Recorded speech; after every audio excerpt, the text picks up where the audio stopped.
What's up, y'all? Welcome back to another episode of the Cheeky Midweek, where we are making strength and conditioning not boring anymore. Before we get into today's episode, please hit that subscribe button as it helps our show grow. We're able to reach more coaches who are able to impact more athletes, and we're able to make the entire field of athletics better.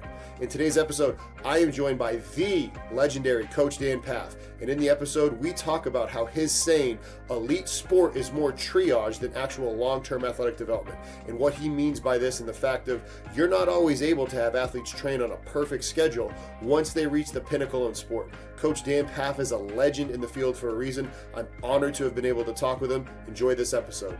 Here at Strength Coach Network, we pride ourselves on giving you the best quality information from strength and conditioning coaches and practitioners that still work with or have worked with athletes. This is not theory. We are always about giving you practical information that you can apply day one the minute you're done listening to this. And you can check us out for a $1 trial in the link down below. Click that link and find out more about us. The economy has me kind of back to work. Oh, it does. That's good. Or is that good or bad? Well, at 71, I was in semi-retirement, but... I thought you were saying like everybody wants you again because of you being who you are. Nobody wants an old guy. Everybody wants young guys. You know what? I think you actually kind of teed that up perfectly for me, because why is that the case? I talked about that with Jeff Moyer the other day. Jeff is a private sector strength coach out in Pittsburgh, and he talked about like, why do people want to throw away research articles that may be old? And like you just said, like, oh, I'm an old strength coach. I'll say it whether you will or won't, like the legendary who you are. Why would somebody not want to learn from you? You kidding me? I think with this generation, I don't think people see the value in studying history. History of the industry, the history of what's going on in science, sports science, and whatnot. And it's kind of a immediate gratification cycle we're going through, where people want to see immediate results or read an article and, all of a sudden they're a PhD on the topic. And so I think contemplation and reflection are kind of lost art in our industry. That's a good point. I've learned a ton from you about biomechanics. You kind of were the genesis for me. What are the good and the bad that you've seen nowadays in 2025? In terms of biomechanics with respect to sprint work, because you see people now talking about, thigh angular velocity, things that you've been talking about forever. Oh. And you also talk about, the people instant gratification. What has been some good that you've seen coaches doing nowadays? And what are some things that you're like, man, they just completely missed the mark on what, we've originally talked about?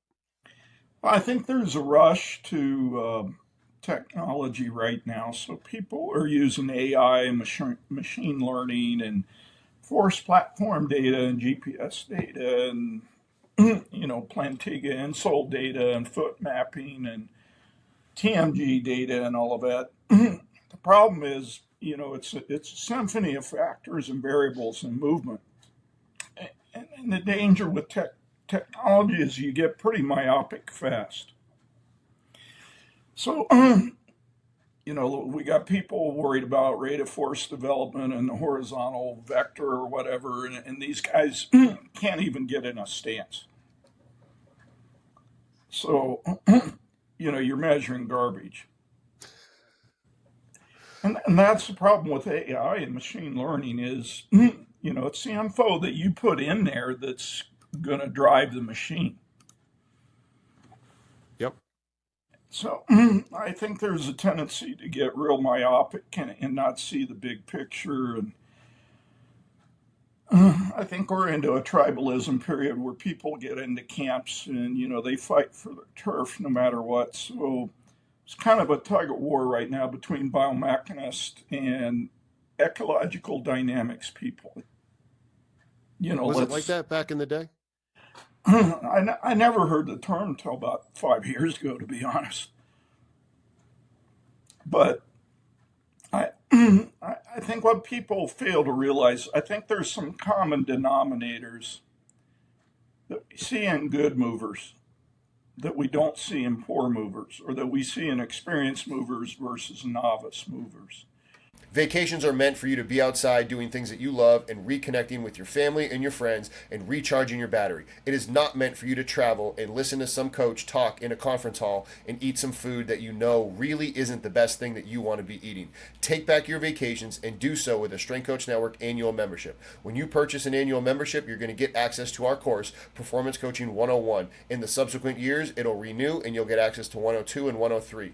Each year, you're going to get access to 2 NSCA CEUs and 10 CSCCA CEUs. These CEUs will allow you to be able to learn from the comfort of your office. You'll be able to earn CEUs on your time rather than having to travel. Take back your vacations and be able to do this with a Strength Coach Network annual membership. Click the link down below for more information. So there's landmark positions that appendages obtain. There's certain pathways that they move through. There's certain angulation changes at a joint that occurs. So people are like, they take a technical model and they're like too strict to it. My idea is there's bandwidth. Okay, stage of a development, time of the season, experience, what else is going on. So if I got a young kid, I work with a neighbor's 12-year-old son, he has a lot of bandwidth on a lot of these parameters that I measure. But I also have a 34-year-old NBA guy, and his bandwidth allowances, some of these things are really small. If he gets outside that bandwidth, we got an injury or we got a big reduction in output. So I think probably the missing layer to all this is, okay, what's your gross technical model, and then how do you determine bandwidth allowances? So I give an example. If you look at really fast people in upright sprinting, they all have a certain position of knee lift on the front side. Now, is it thigh parallel to the ground, or is it 10 degrees from parallel or whatnot? Okay, that's bandwidth. But you don't see anybody fast with minimal knee lift. And we could go to posture. You don't see anyone fast at top speed with excessive hip hinging or forward lean or excessive backward lean. There's a stacked position we see, at contact and in mid stance with good movers. So these postures, these shapes, these landmark positions, these joint angles, these movement pathways, I think there's some common denominators, whether you're field court sport or track and field or speed skating or gait is gait. And so, things like touchdown distance and toe off distance and height of the center of mass and the step length and step frequency, all those things are variables. But if you're not producing so many hertz, then you're not going to run X speed.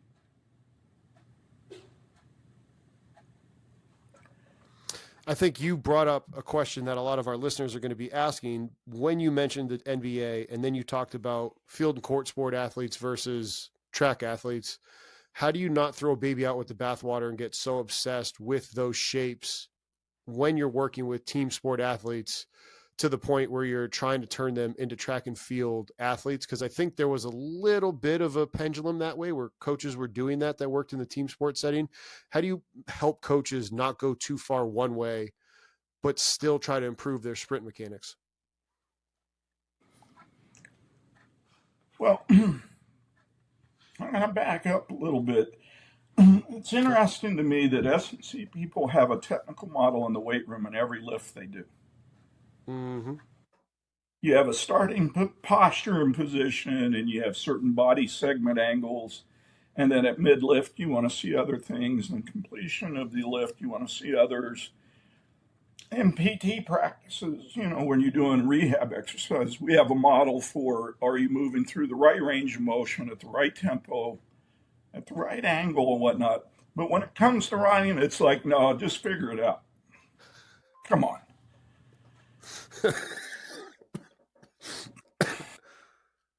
Like, have you been to a elementary school sports day recently? Not necessarily, but I coached youth basketball for first graders and kindergartners. All right. Well, how's that just figuring it out working for those kids?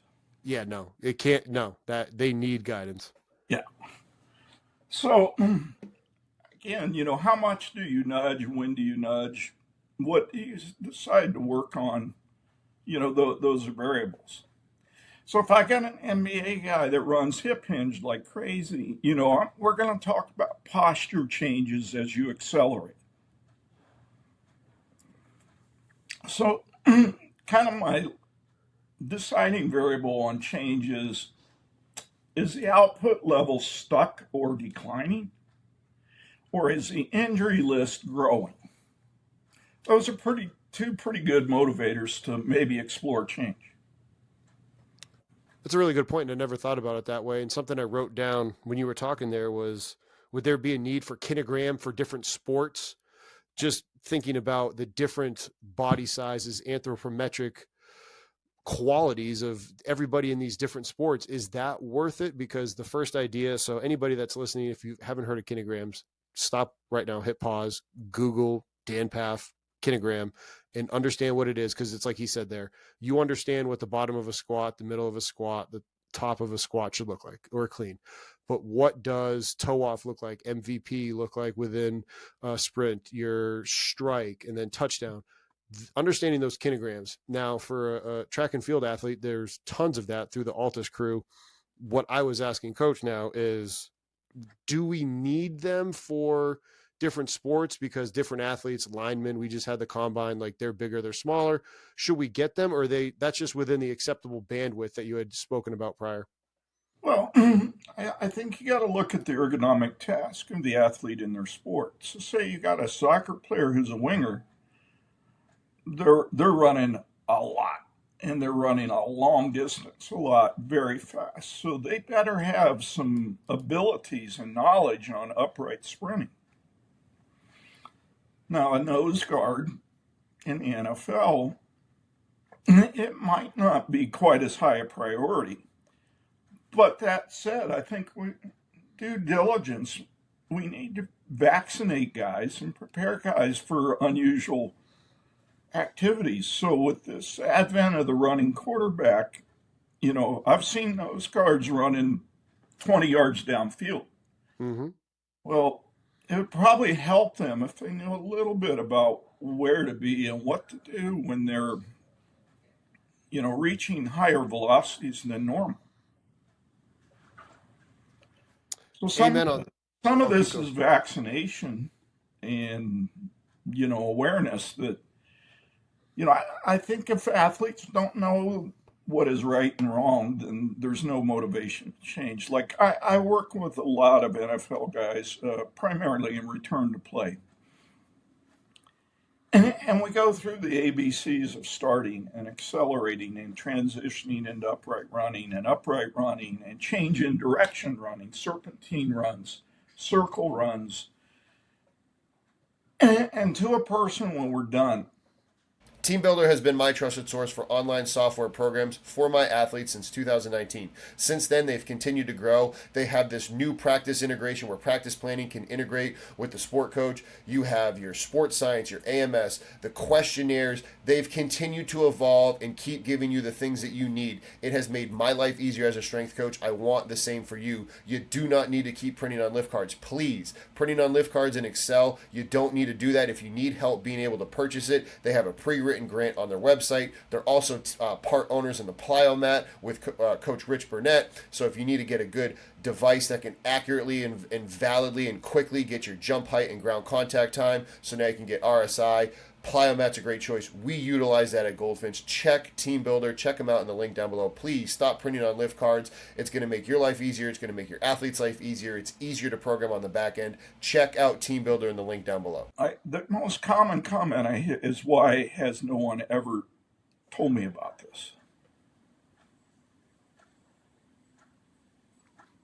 Most of the time, it's because that strength coach who was working with them had the PhD in the weight room and had no idea how to actually teach it. So, like in changing direction, one of the guys that I really respect is Damian Harper. He has a great blog on this, and he does a ton of research on change in direction and deceleration and curvilinear running.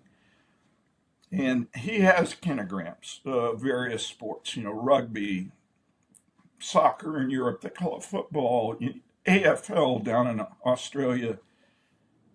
So my contention is if you don't want to buy into the track model, then build some files with parameters, landmarks, movement expressions. So if I had a football club, I'd have a winger file, a forward file, a defender file, a midfielder file. And I bet you'd find that there's not as much variance as people would think. Like good running is good running. Like I work in stroke and TBI injury field and teaching people to walk again, to mobilize again, to go up steps again. So gait retraining is not a new science. I mean, it's been going on forever. And there's processes and there's models that these people work towards to reestablish gait. Running is gait. Sprinting is gait. And back to our earlier story, people are not studying the history of our industry. Gait is an integral component in sport. What have you done with Feldenkrais and people like that? This goes back decades and decades on gait. Like people, I'll make my therapist read Feldenkrais and they're like, oh my God, where did this guy come up with this stuff? You guys think it's like rocket science or something. I mean, this guy had none of the stuff you had, but he figured out a model. Yeah. A process. Would you, to use your own word, would you mailbox those athletes when you're doing speed work with them in terms of like, okay, the wingers, the centers, would you, for any of our listeners that work in team sports, would you recommend doing that? And would you get as nitty gritty? You've talked about the NFL now. Would you get as nitty gritty receivers over here, DBs over here, linebackers over here? Or I think it has to do with staff and resources and your ability and time and management and all that. But a lot of people, it's too complex. And, they're sitting there coding for 5 hours a night. And I'm like, come on. I think you could tell by my laugh. I agree with you. Like, I've seen 5 job descriptions where they have to have coding abilities and skills. Oof. For NFL, S&C or performance staff. That tells you where we've lost the plot. Yeah. You talked about, we did tease the big guys sprinting in the nose tackles, and I had sent you the article, or not the article, but it was a tweet originally from the group at Altus, and I have a legitimate question about this when you're sprinting with the 2-mass model, especially for the bigger guys. That was kind of my question, like, do you have an idea roughly at what speeds, whether it's meters per second, miles per hour, that larger people are actually, doing that true sprinting with the 2-mass model? Anybody, again, if you don't know what I'm talking about, pause, type in 2-mass model, Dr. Ken Clark in either ResearchGate or Google Scholar, start pulling up any of that work. But back to my question, do you know like what speeds roughly they are? Because some of our coaches are like, well, I got, my big guys doing some flies, like you said, maybe they'll go build for 10, 15, maybe 20, and then hold for 5 to 10 meters or yards. Do you know roughly what speeds these coaches should be looking for so they could be hitting that, ground reaction forces that they need to prep their athletes for? Well, again, I think that has to do with what technology you have available to you. So GPS is a real rough variable, and it's an average variable, so it's not as precise as, say, an OptiJump or a machine learning program like ViewMotion. So some of it's what kind of technology you have, and time management. A lot of times in a team, like say you go to OTAs, this first round, you got 100 guys in camp. How do you herd 100 guys? A lot of volume, little rest. Yeah. So what I do with certain teams that I consult with is I was like, every team has 5 guys they can't afford to lose, right? Yep. So you ring fence the hell out of those guys. They get concierge service, monitoring, assessment, or whatnot. And then your next layer are your starters, your predicted starters, and they get a certain amount of analysis, assessment, and treatment and interventions. And then you just kind of expand it out there. I'd love to say we treat everybody equal, but that's not practical in team sport.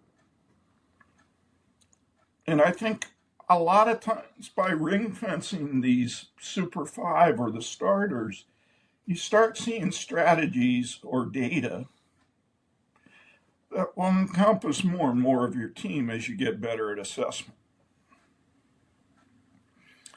So I think I would ergonomically, I'd say, okay, what style of defense are we playing and who are we playing in our conference? Who do we see the most often? What are the ergonomic demands on my guys? So, if I'm chasing the guy from Washington around, I better have interior D linemen that can run a little bit upright. Now, what is that velocity? Well, in the NFL, they got all these cameras, and the NFL Player Safety Commission has all this data, BioCore, and all of this. Like, we have the data, how fast these guys are running in a game. So, do you have to run that fast in practice? Not necessarily. Like, most world-class sprinters seldom sprint all out in a training session. Maybe a few runs, maybe once a week or whatever, but they're not friggin' running flying 80s at 98% 10 times twice a week. Their body would blow up. So I think it's a question of training density. How often do you hit it? Where do you hit it in training? What is the minimal effective dose? Hawken Dynamics is my preferred choice for force plates and for handheld dynamometers. Made in the USA up in Maine, I have been using them since 2020 when I was at Towson University. Still use them at Goldfinch today, and I've brought the plates to the high school that I've trained at. We will use the plates and transport them when we train athletes at the many different high schools that we currently work at. As I said, they are a handheld dynamometer as well with the True Strength. You can assess athlete internal, external rotation, hip, AB, adduction, calf strength, hip, whatever you want to assess, you can do with the True Strength. It also has the ability to pair with the difference striking machine, so now you can see single strike, multiple strike. Check out Hawken Dynamics down in the link down below. I think that's another thing. By not studying history, we really don't know the ceiling and the basement on a lot of the menu items that we prescribe. Like, what's the minimum amount we need to get a training effect or to retain skill? And then what's the ceiling where if we go beyond it, the output's going down or the form is getting sloppy or we're not really training what we think we're training. So when I audit a lot of organizations, I said, what's your ceiling number? And they're like, what? What's your basement? They have no idea. Like, what's your density pattern? Are you doing this twice a week or once a week or whatever? I got NBA guys, like, if we get in a great lift once every 10 days, it's hallelujah. Because of travel and game minutes and sleep and jet lag and zones and whatnot.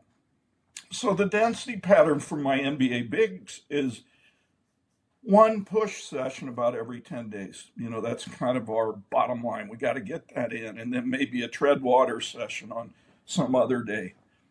But if we can get 2 sessions in a 10-day period, we feel like we're ahead of the curve.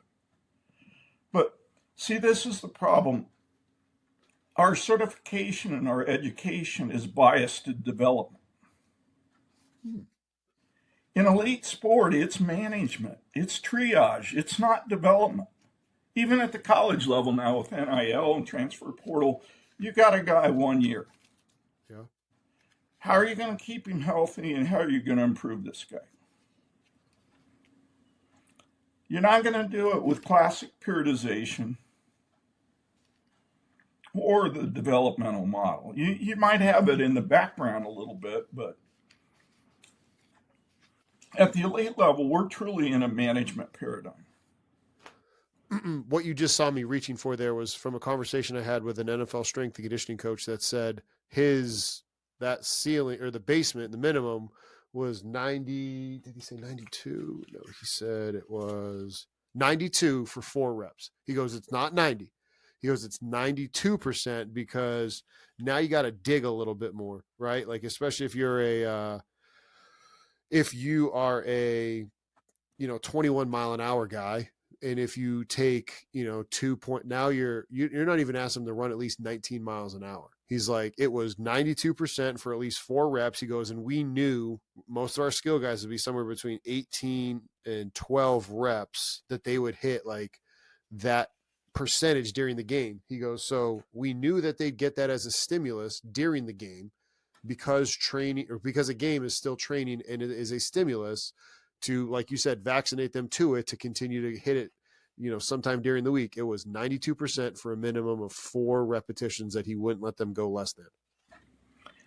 Yeah, so I think that's a good starting spot or baseline, but let's transfer back to the weight room. What's 92% on Monday might be 110% on Friday. Facts. So how do we determine systemic load on the athlete on what is 92%? Well, I suppose you just have to figure out like, hey, all right, me, Justin Lima, I'm best I've ever run was this. And then now, like, because you can't necessarily, you don't have the VBT of understanding that, hey, your 1RM changes every day, like you said, based on stress. 93, like you could at best try to say, well, in season, take off a couple percentage points knowing that they're in season. Because I think most coaches in the weight room will say, hey, we're not going to go above maybe 90% unless we're going to do some modified hand supported lift rather than just a regular back squat. That would be my thoughts. Yeah. So what you're referring to is bandwidth, right? So over time, we've got to develop a bandwidth. So 92 might be your mean. But on certain days, 90 might be enough, or 88 might be enough. On other days, you may be able to exhibit 94 or 96. Yeah, because you can't even always, with the NFL schedule nowadays, it's not even like you can always guarantee it. First of all, you can't guarantee the day of the week, but it's also not guaranteed to be able to do game day -2 because on these shortened, you could play Sunday and then turn around and play on Thursday, and then your game day -2 would be Tuesday, but that's also game day +2, and your game day +2 is not going to be the exact same. So even if you're trying to tag it and be all fancy that way, you can't. Yeah, that's what I'm saying. We're in management and triage, not development. And then they have the obligated day off. And I don't know how it is on your end, but I'd say probably the law of thirds on the day off. Some of my guys work out, some might work out, and a lot won't work out. So that's another wild card in there. So say you got a Sunday, Thursday turnaround. That week's kind of a wash, isn't it? Yeah. At best, you're hoping to do something Tuesday that's just like you said, man, if I could get them to touch 90% for 1 rep, I'm happy. Unless you're charting this and monitoring this over time, you don't know. And if you're just getting them super warmed up, dear, like, hey, like we're doing super extended warm up, we're getting you feeling good. Like we're throwing every modality in terms of just like extended warm up, feel good, get the guy like to try to be able to get something out of them. Yeah. So, what's your recovery protocol? Some teams have, infrared saunas, they have various baths, they have various types of massage. One of my NFL guys has a newborn, Not sleeping. 8 weeks old, with 2 others at age 2 and 4. Like, good luck on sleep. Like, the only time his circadian rhythms kind of shift at all is when he goes away to OTA camp or training camp. Yeah. That's actually when, like, so his in season of the sport is actually still his in season for development, because that's the longest amount of time that he's in structured training. Yep. No, you're dead on about the fact that elite sport is triage, not development. Something that I wrote down when you were talking earlier, let's go back to when you talked about working in the NBA. My question within that, and then you also talked about it with soccer and wingers. In your opinion, for our listeners out there that work with multiple sports, how much percentage wise, and it can be, I know you're going to say it's going to depend, but roughly, and nobody can quote Dan on this, be like, somebody got hurt. No, we're just talking. What would you say is like the ideal ratio of having athletes do sprint work with and without the implement? So lacrosse with a stick, or field hockey with a stick, soccer, doing some flies or sprint acceleration runs, while dribbling the ball. What would be a good ratio that you'd recommend?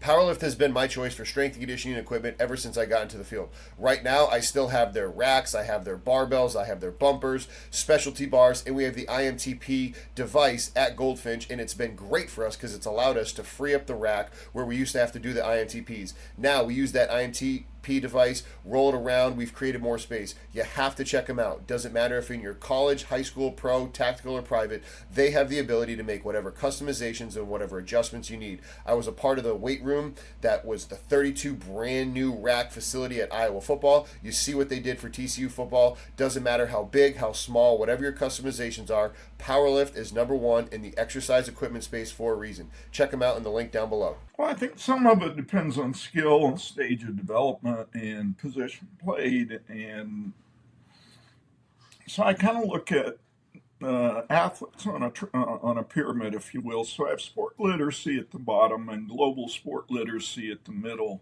and then sport-specific literacy at the top. So, do I have gaps there or whatnot? Like, if a guy can't run at all, has no clue how to start, accelerate, transition, or run upright, putting a stick in his hand isn't going to make it better. Now, I've worked with a lot of world-class pole vaulters, men and women. So obviously their hands are tied up. One hand's facing down, one hand's facing up. They got a 6-meter pole in their hand that has weight, and they have to lower it and steer it into the box. They got a lot of demands. And it creates a lot of rotational injuries and compensations through that process. So, what we've done is we've developed norms like, okay, what's their 10-meter, 20, 30 without a pole? And then what is it with a pole? And then what does top end speed look like without a pole? And then with a pole.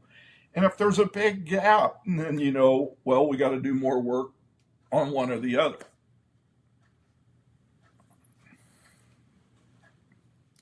So I worked at the MLS Academy here in Austin, and they have a really good staff, Spanish educated and trained and whatnot, and they get it. So you know what a half circle is in the box in soccer, right? So we'd set up timing gates and have guys run to the right and to the left. Yep. And then the 16 and under, there was huge differences on whether they could run fast to the right or left. So that's a gap. So don't even put a ball in their foot until that gap narrows down. You got curvilinear deficits. And then we would do it dribbling. So they do the half circle dribbling to the right, half circle dribbling to the left. And obviously there was big variances. Some guys are real dominant dribbling. Some guys are pretty ambidextrous dribbling. So again, those are teaching points. The guys got it right away. 12-year-old kids like, oh my God, running to the left, I'm terrible. I got to run to the left more. You think any sport coaches, would they take that data and be like, okay, now you are going to be on the right-hand side, so that way we can put you in a better position? Yeah. And that right there just shows how a strength and conditioning coach can help out a staff. Yeah, it's like, hey, I had a receiver that had a lot of concussions. He had visual problems looking over his right shoulder. Anytime he was running down the left sideline, he dropped the ball. Jeff Moyer, that same guy that I talked about, he Learned that from the Slow the Game Down folks. And gosh, I can't think of his name, but yeah, like the ability to track, and like that's why it's not the inability, like can't handle the pressure, it needs to go on the jugs. No, his literal, the divergence, convergence, all the different movements of the eyes weren't able to do their job. Bill, golly, I can't think of his name. You talked about the high jump and pole vault. That made me think about podcasts that I had done with a coach where we talked about the fact that high jump actually had higher injuries than people in the pole vault, even though pole vault sounds more dangerous. Has that been what you found as well? Yeah, I think the problem in the high jump is in the current thing. Most people are Fosbury flop, so they run a curve and go over backwards. Yep. But when you run a curve, the foot axis has to turn uniformly to prevent undue stress on the foot and the Achilles, the ankle, and the lower leg.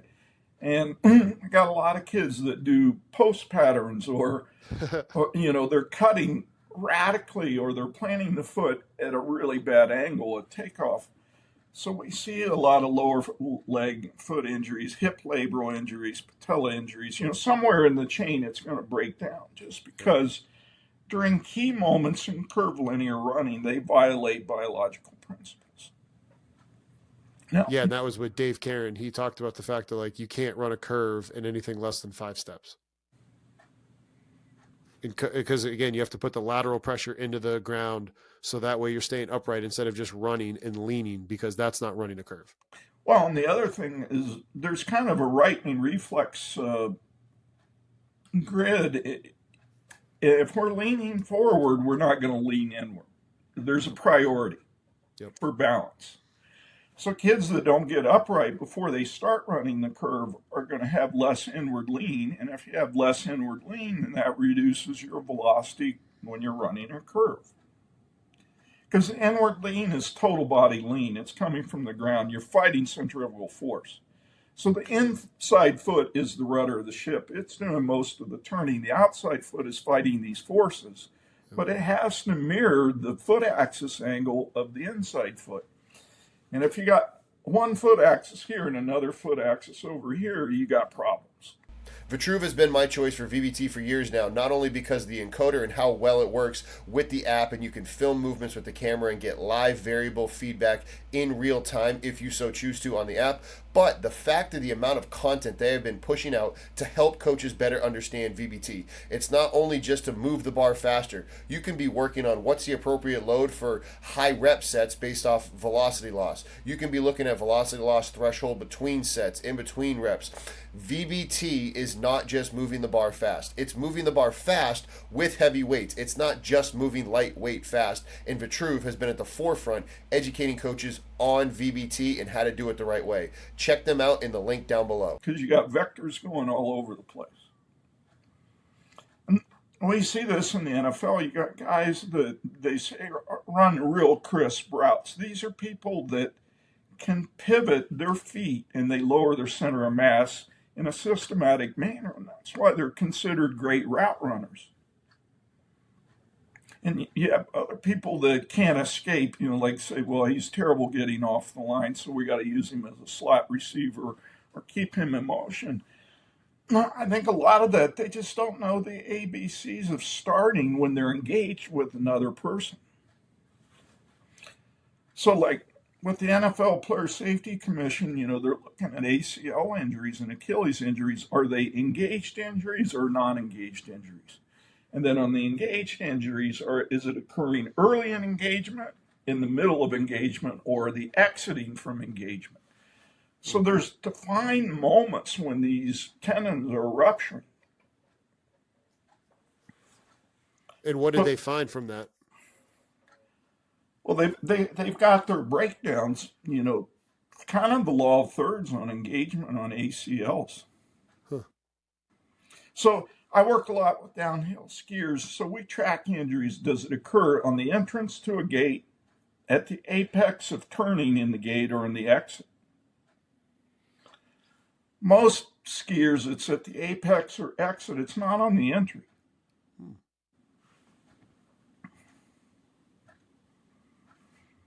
And again, some of this is, environmental. You're going down a hill at 110 miles an hour and you're on ice and you're expecting X and you get Y, and then your body reacts and you're in a bad position. Like if you want to see an ACL injury, generally they step laterally quite a bit and they're upright or leaning back and they go rotation, and that's when it happens. So good change in direction. People lower their center of mass uniformly. Torso closes down. Pre-penultimate touchdown distance is X. Penultimate is Y. Pivot is Z. So very few places are teaching the ABCs of deceleration or cutting. That's why I'm banging the drum for Damian Harper's research. I mean, we got to know what are the essentials in change in direction. What are the essentials in curved linear running? Yeah, because that's what athletes do more than just the max V and the ACell. Like that was the initial wave of, hey, get out of the weight room, understand ACell, understand max V. But now, like you're saying, hey, let's better understand curves. Let's better understand all of our CODs, whether it's the 180s, the 130s, 90s, and then 45. Well, I'm encouraged that people have gotten out of the weight room and they've looked at running and the components of running, but there's a spectrum of gait in sport movement. It's not always linear. It could be curved linear. It could be cutting. It could be lowering the center of mass versus rising the center of mass. In general, if you're accelerating, you're rising the center of mass, right? But in decelerating, you're doing the opposite. You're lowering the center of mass. So do you have the capability, the knowledge, the understanding, the skill to do both sides of the equation? Yeah, and we got to make sure that you're doing both sides of the equation to help your athletes not have those issues. So I had an interesting project. I had 3 bigs all coming off minor surgery last year. And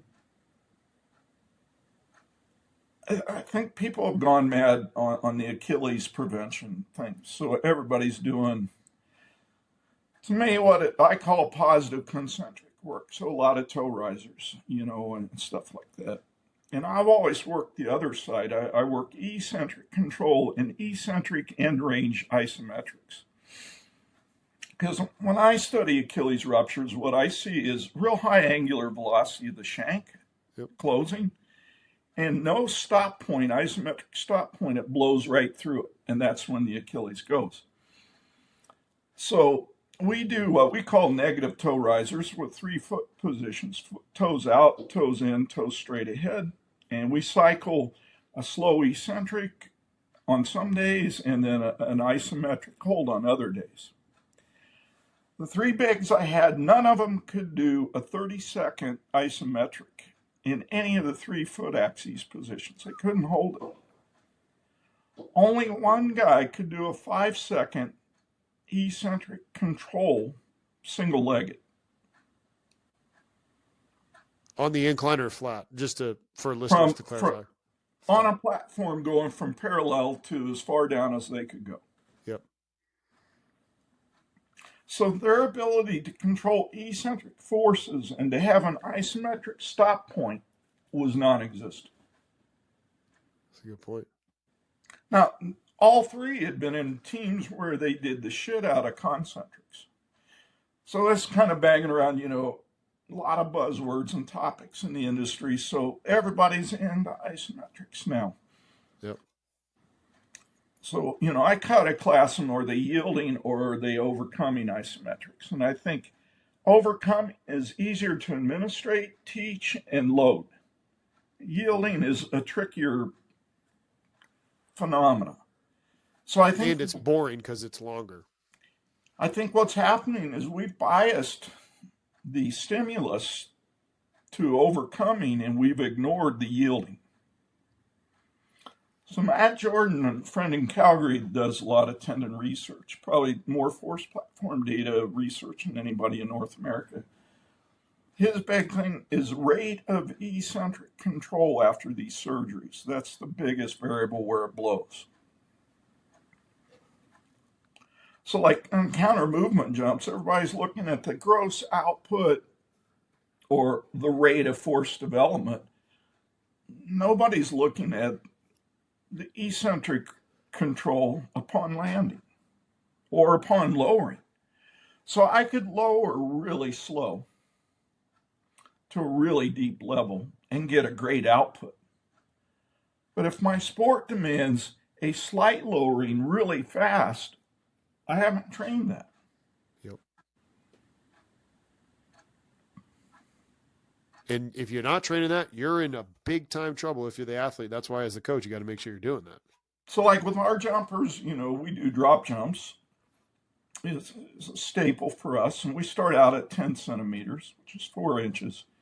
And we do single leg and double leg and lateral and all of that. And we get a certain map. And if they're proficient and mastery and reliable and consistent, then we allow them to go to 20 centimeters, which is 8 inches. Same deal there. And some of them evolve into 30 centimeters, which is almost a foot. Yeah. Well, we found after 30, there's no ROI. And a lot of our kids are terrible at 10. So why are we having them drop from 20 and 30 if they can't even manage 10? That's fair. And you don't necessarily need force platforms for that. You could just do video analysis. What are the amortization angles at the bottom? What's their posture upon departure from the ground? You could just create some global heuristics to evaluate efficacy. Now, are you doing those after doing your rudiment series or before mixed in? It depends on time of the year and what we're doing in the weight room. A lot of times we're comboing it with a leg exercise. So we might do a leg exercise and then a set of drop jumps and then go back to the leg exercise, another set of drop jumps. So we do a lot of hybrid training there. And just to clarify for our listeners, you're making sure that that's below, 0.25 or 250 milliseconds on those? It depends. I mean, I've got some athletes where they're allowed to be on the ground a long time. Okay. And how do you feel? So any of our listeners are like, wait a minute, coach, that's not supposed to be that way. Like, how do you feel that way? Because I know, why am I not thinking about his name right now? Jesus with not Les, but Jonas. Jonas has talked about that before, where it's like, hey, it's not always just has to be get off the ground as fast as you can. Like sometimes I'm going to let that foot, the heel completely come on the ground and spend a little bit more time on the ground. How do you feel about all that? I think what's happened is people have not really thought about the biophysics of gait or jumping or whatnot. So we refer to this impulse formula, right? So as much force as possible in a shorter period of time. Gives us a good impulse reading, and everybody's like, yep, that's the gold standard. Great. But that equation, I taught physics, that equation is about inelastic bodies, so like billiard balls that don't absorb or deflect.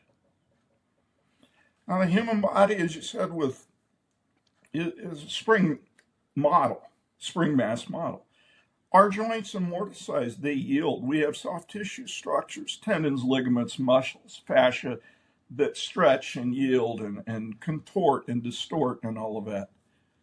So there's a right impulse for where the athlete's abilities lie and the task that they have before them. So I'll give you an example. I coach some really good long jumpers. So Greg Rutherford was a UK Olympic champion, world champion, Euro champion, whatever. Fabrice Lapierre was an Australian silver medalist at World Champs, and I had another guy, he was 6'6", 220, just a big friggin' beast, but he was an 820 long jumper, so he was in their class. And I had these three guys at the same time, and we were doing all this time on the board, vertical velocity, horizontal velocity, and it was pretty interesting. So Fab was a greyhound. He was about 5'9", a $150. And he was like a golf ball on the board. He just boing, he's off. Like no time on the board at all. Greg was kind of in the middle. And Melvin was on the board forever. Because he had long levers and a lot of mass that he had to redirect. All three guys jumped over 8 meters 30.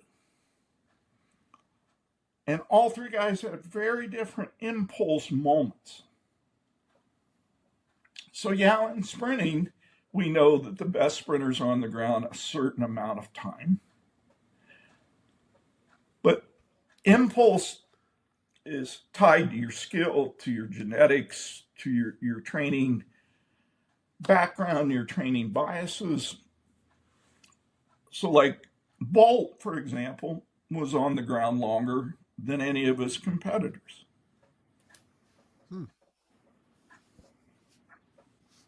That's interesting. He's also faster than him. Dasher has completely changed the game for how I'm able to time my athletes, whether I'm doing ACL, max velo, or curvilinear running. Had the blues, had the blacks at Goldfinch. Now that I have the silvers, this has saved me so much time in setup, breakdown if I'm going from Ankeny to Huxley, or from Ankeny to the Nevada location, or Nevada to Huxley. Like, wherever I got to go time athletes, it has made my ability to go from one place to another so much easier with the silvers. Strength coaches that have to go from one field to the other, or from the field to the court, this will help you save time. Now, in the spirit of saving time, you also have the ability to have an API interaction with Team Builder, so now you can see all the data on the back end. Seeing data on the back end, Dasher has a free app, a player profile app, that'll allow athletes to see their data. Over 6,000 coaches and athletes have done so. And if you want more than just the timing gates, if you check them out in the link down below, they have solutions to help you out with vertical jump, broad jump, RSI, all that. Check them out in the link down below. So, long story short, not to confuse or muddy the water, there's a unique amount of time where you're effective. So, like, you've done jump testing. There's probably a third of your kids do what we call a shallow drop and they jump well. You got other kids that are kind of in the middle, and then you got some kids that got to really wind it up. They got to go really deep. Yeah. And you could go get a snack and come back, and they still haven't left the ground yet. Mark Weissman at Iowa, running back. Yep. So, but all three had an output of X. Yep. Now the question is that usable in their sport discipline? If not, then you got to nudge them into zones that are more applicable to their sporting demand. Huh. He was a running back / fullback. He was originally a fullback that transitioned into a running back. I'm trying to think, like, the way he ran as a bruiser, like, does that apply? I'm trying to think back to, like, his career and why he never fully panned out in the NFL. Oh, there's a lot of variables there, but yeah, correct. I think the big mistake that a lot of us make is we'll see an error or a gap, a virus, and we go all in on it. And so then their gifts, their strengths and all that detrain or get ignored, and pretty soon everything's average. So that's why we use the phrase nudge, like, okay, we see we got a little bit of a deficiency there. When do we nudge it? How much do we nudge it? How often do we nudge it? So I work with a lot of well-meaning helicopter parents that attend a lot of our sessions. I train a lot of kids in my neighborhood as a favor. And the parents come out, and one dad was a major league pitcher. Another guy was, he had a minute in the NFL, had another guy that was an All-American basketball player, a mom that was an All-American softball player, and all these guys are experts. And they'll see their kid run, and I was like, what bothers you about this? And, well, it's this, it's this, it's this, it's this. And I'm like, okay. I said, well, which one would you work on first? Well, I'd work on all of these things. And I'm like, oh, okay. So talk to me about the structure of change that's going to take place. So this person's going to think about their arms and their knees and their foot and their ankle and their pelvis all at once on one run, right? Like, you got people with the attention span of a gnat, and you're going to give them 5 balls to juggle in one run. And watch them run like the Tin Man because they're thinking the whole time. Yeah. So I think there's an art to discerning what is the worst virus and how do we nudge that to improved output. what has been the one for you? Is it, navigating and teaching the spinal engine stuff? Because I talked with Dr. Jason Weber about it, and he said that you guys had a conversation about that. Like, what has been? Well, I mean, there's a lot of variables. Like, I kind of have a matrix that I go through when I see people move. The first thing I look at is posture. Is it appropriate for task? Are they excessively leaning forward, backwards, or laterally? So that's the first discussion. Then my second grid is shapes. Are the shapes of the body in the right position at the right moment for the task they're doing? And then I go to like landmark positions. Are the limbs, when they change direction, that's a landmark position. So as you swing the arm forward and it blocks, that's a landmark position. How high does it block? What is the elbow angle? Where's the forearm? Humerus, all of that. So are they hitting these landmark positions in a timely manner? Then I would go next, joint angles. Are the angles changing the way that they should? And then my last would be movement pathways. Is the movement pathway? So we got a lot of kids, high school kids, excessive backsides, so big butt kickers, everything's behind them, nothing's in front. So that's a bias to over horizontal pushing, too long on the ground, an overemphasis on horizontal force application, yada, yada, yada. So that might be the first stop, is to explain, we want front side and back side being relatively balanced. That means touchdown distance, toe off distance has to be similar. And to do that, you have to have a certain posture and you got to move your limbs in a certain way. So a lot of it is just ergonomic analysis and reverse engineering on where the violations are most gross.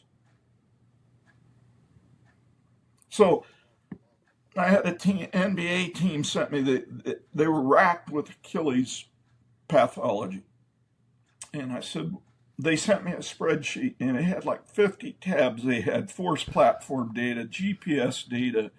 They had video reviews and cuts and game minutes. And, my head was exploding. And I was like, I sent a note back. I said, can you video these guys running from the baseline to midcourt? I don't care what speed, just send me a video where you film the guys from behind, head on, and from the side. All three guys running super hip hinge, like 45-degree angle of their torso, every step.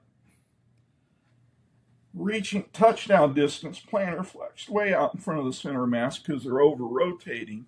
Yep. And so medial heel slide was like they were on ice. And I'm like, I think your first project is teach these guys how to run.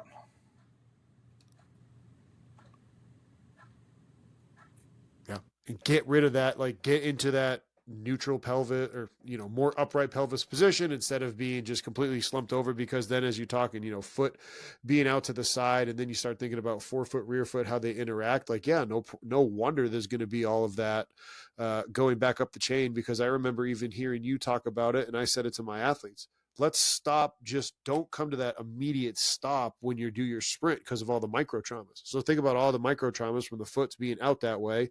And then, heel, rear foot, all of the stress going through there, it's got to go into something. And me personally, I've had Achilles pain. And when I take care of forefoot, rear foot interaction, that goes away. Yeah. Yeah. I think the thing that a lot of people miss is somewhere in your chain, you've got some deficiencies or bad movements or bad capabilities or capacities. So extreme external foot rotation and extreme shank rotation, for most people, that's going to create a foot injury or an Achilles injury. Say they're super mobile there, or they found a workaround, it's going to move up, and now all of a sudden they have IT band injuries or knee injuries or cartilage injury. Say they weather that storm, then it goes upstream, hip labral injuries or inguinal hernias or whatnot. So why is the NHL racked with sports hernias?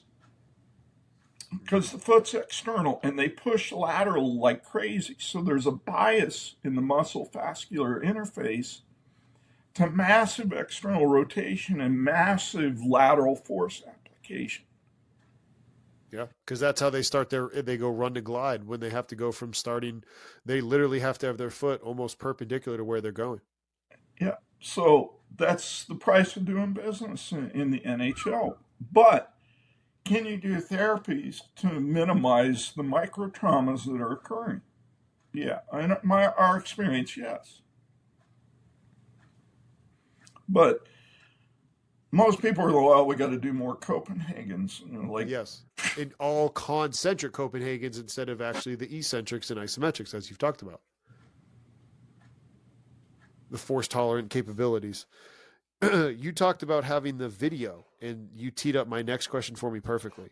How much time for a new coach or a coach that wants to be learning better with speed work, how much time needs to be dedicated to, working on the floor and watching and coaching athletes in real time, because your coach's eye is better than most people, versus how much of it should be watching said video that they had filmed on the floor? Like, what's the fine balance? And I'm guessing you're going to say it depends, and it depends on how long they've been doing the thing, because at first they probably just need to get the reps watching athletes instead of the film. Well, it's kind of a PhD question. First of all, I'd say, do you know the variables for the movement you're analyzing? Do you know the essentials? And that leads into having a loose technical model with some bandwidth. And then the next question is, can you see that in real time? If no, then you got to go to video. And so when I teach coaches, I am like, okay, let's start with kinograms. So we're going to take frames of key moments in gait, and you're going to figure out what those look like. And once you feel pretty confident at identifying yes versus no on those key moments in gait, then can you do it at half speed, on a video review? Can you do it at 3/4? Can you run it in reverse and see it? Because sometimes our brain's so trapped looking at things going forward. If I'm really puzzled, I watch video backwards, because it blows away my preconceived expectations. So I would say this: if you can't see these key moments, these key metrics in kinograms or screenshots, then you need to get good at doing that. And then once you can see kinograms, then you start playing with different speeds of video review. I probably do 30, 40 hours of video a week, in my role as a consultant in return to play or performance. As a track coach for 35 years, where video was, it's an integral part of my toolbox. My mentor was Tom Tellez, who's probably the film wizard of all track and field coaches. So even when I was in high school, I have 8mm video that we were using in the early 70s. And this is when you had a Kodak camera and you cartridge, and you took it to the drugstore and you waited a week for it to be developed. And then by the time you got it back, the problem had either been fixed or you probably had a new problem, but it was better than zero. And kinograms aren't new. Like, people were doing photo sequences. You're right. Back in the early 1900s. Yeah, I watched those on the Altus courses. Yeah. So that's how I learned as a coach, was going to the library and getting coach journals, where every spring they would have photo sequences like sprinters and jumpers and throwers. And I just studied those photo sequences. Sometimes I stole them. Because you couldn't take a picture of them. Yeah, we didn't have phones back then. And developed a library. I probably got 5 file drawers here of kinograms, or what we used to call photo sequences. So I think if you don't know those landmark moments, it's pretty hard to see motion in real time. Yeah, you're right.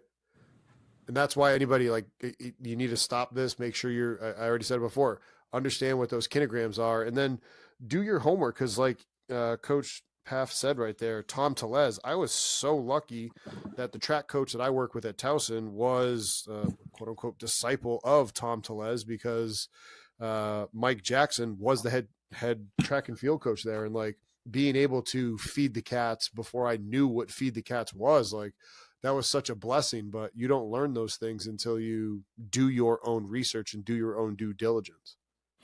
So I work with a pitcher in the MLB. He was a second round draft pick. He's in the A level, throws 101, threw 101 in high school, 6'5", 210.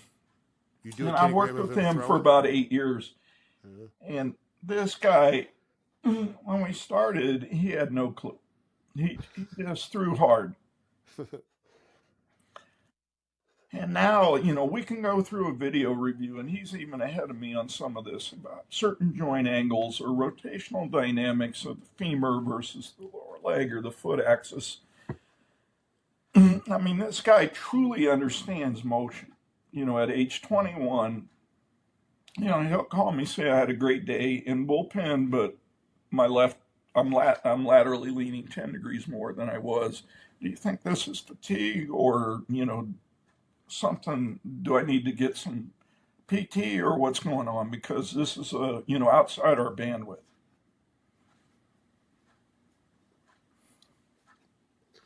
I truly believe you can teach having a coach's eye.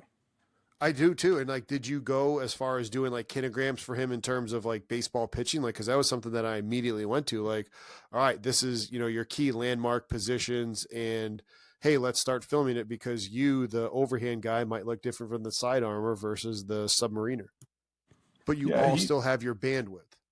Exactly. Within kinograms, final question to respect your time. What have you noticed is the biggest problem that coaches are not fixing, the biggest virus that is not being fixed that athletes are displaying in that transition from acceleration to max velocity? Because I think that is something that even just, we got strength coaches, we're talking ACell, max velo, what's your fly 10 was the new how much you bench. So we got into running, but I think the transition phase still got a little muddy. Yeah. What was something that you've seen and then a way to fix it? Well, it's great you brought that up because I think it's the number one gap in a lot of this run training. I agree. So I think a lot of people understand how to alter a stance or whatnot to get a big excursion angle on the start. I think we have a lot of people who can coach the first 4 or 5 steps of an Excel really well. I think we're getting more and more people understanding what has to happen when an athlete's upright, approaching top end velocity. But like you said, there's a gap from where you have a horizontal bias to the upright zone where you have a vertical bias. How do we build that bridge between the two? So what I see is an athlete's lack of kinesthetic awareness of body parts to be the number one culprit. So they don't know where their pelvis is, they don't know where their torso is, and they definitely don't know what the shin angle to the ground is. So a heuristic in acceleration in transitioning to upright is the torso angle and the long body axis angle and the pelvic angle and the shin angles should change uniformly. So when we're upright, we strike the ground with the shank perpendicular. And that pelvis is neutral at the moment of strike. And the torso is stacked upon that. So what will happen is you got people that are very extreme horizontal, and then they try to get horizontal or vertical all at once. They don't know how to feather it. It's like letting the clutch out in a bad tractor. You got to feather that transitioning. If you're not aware of where your torso is, where your pelvis is, and where that shin angle is, so we got a lot of guys that will transition the torso okay, but the pelvis stays anteverted, and the shin angles keep striking at the same angle to the ground. So on really good accelerators and transitions, so that shank angle will change about 6 to 8 degrees until it's vertical in a uniform, systematic manner. And a lot of your footballers, that shin angle just stays constant for about 10 steps. It never transitions. So that's going to create more backswing, less front side, And so they're just trapped in this hamster wheel, if you will.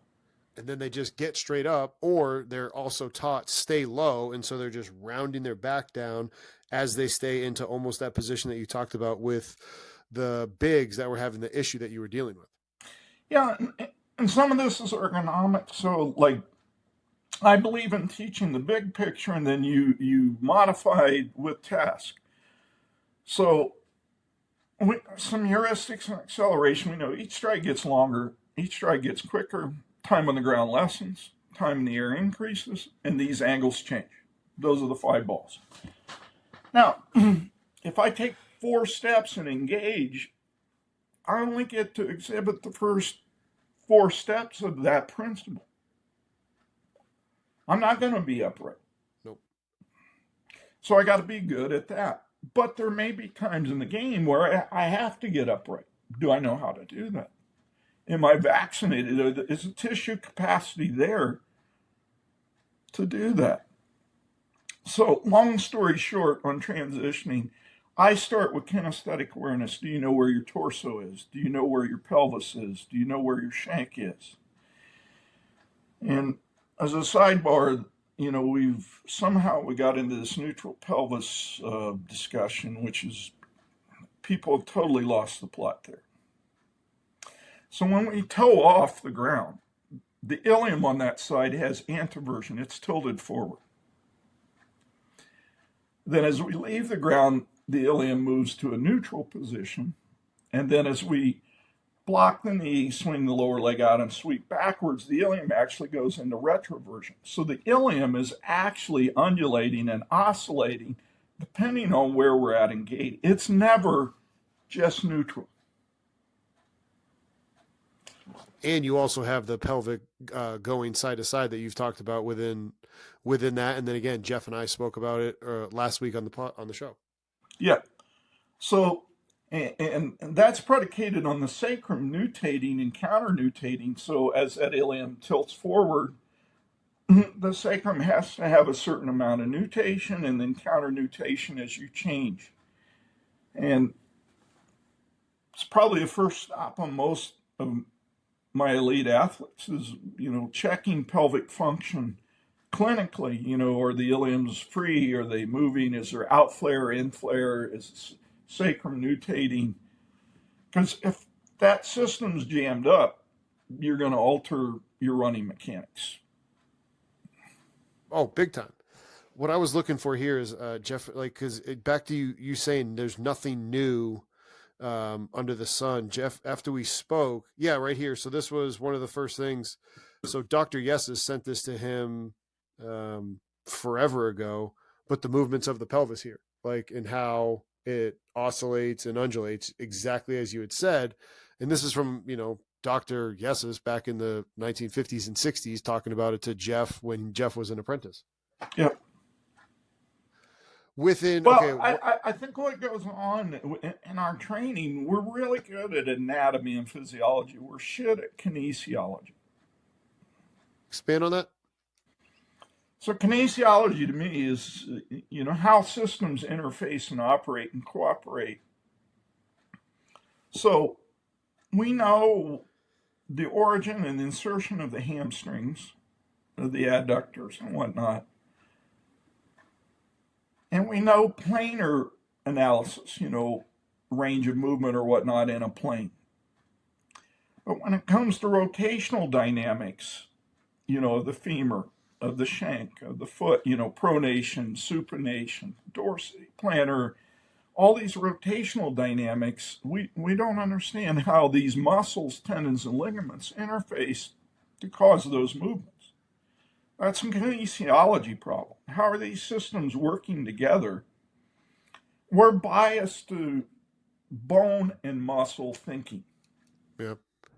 There's tendons involved. There's ligaments involved. There's fat pads involved. There's burses involved. There's fascial slings involved. There's fluid dynamics involved. So it's way more complex than just knowing the anatomy.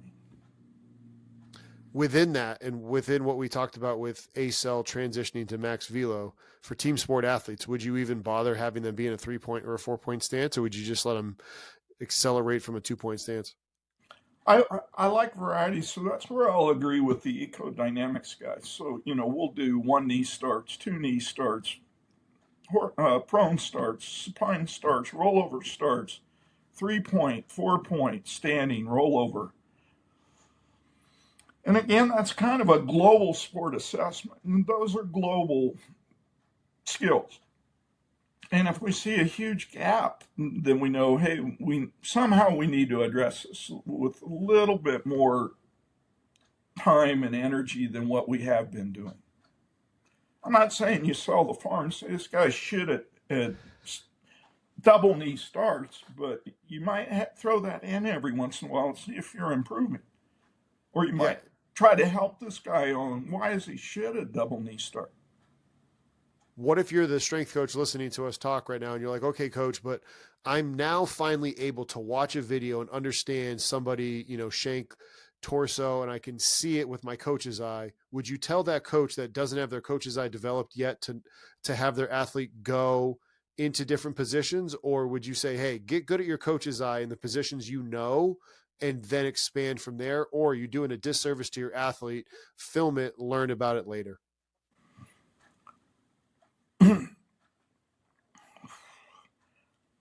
I'd probably vote with film it. Me too, after hearing myself say it. So that way, at least I'm exposing my athlete to it, and then I can learn about it on the backside. Yeah. Like, part of the problem is I think people think that like they're playing about 90 games of chess. I mean, do you know the pieces on the chessboard and what moves you're allowed to do with those? That's a start spot. So it doesn't matter if I'm a 2-knee start, a prone start, a 3-point or whatever. The ABCs are the ABCs. So no matter what your starting position is, when you apply the maximum amount of force to propel yourself, there should be a line of attack. Yep. Are they getting that line of attack? And for anybody listening right now, you want horizontal, and you get eventually, like Coach said, 6 to 8 degrees more vertical as you transition into your upright running, and then upright running is vertically oriented. Yep.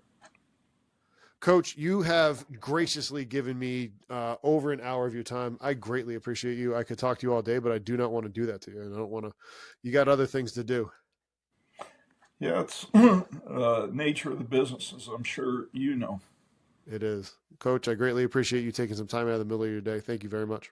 I enjoyed it. Thanks for watching that video. If you enjoyed it, click right here for videos just like that, and make sure you click here to subscribe to our channel. Have a great rest of your day.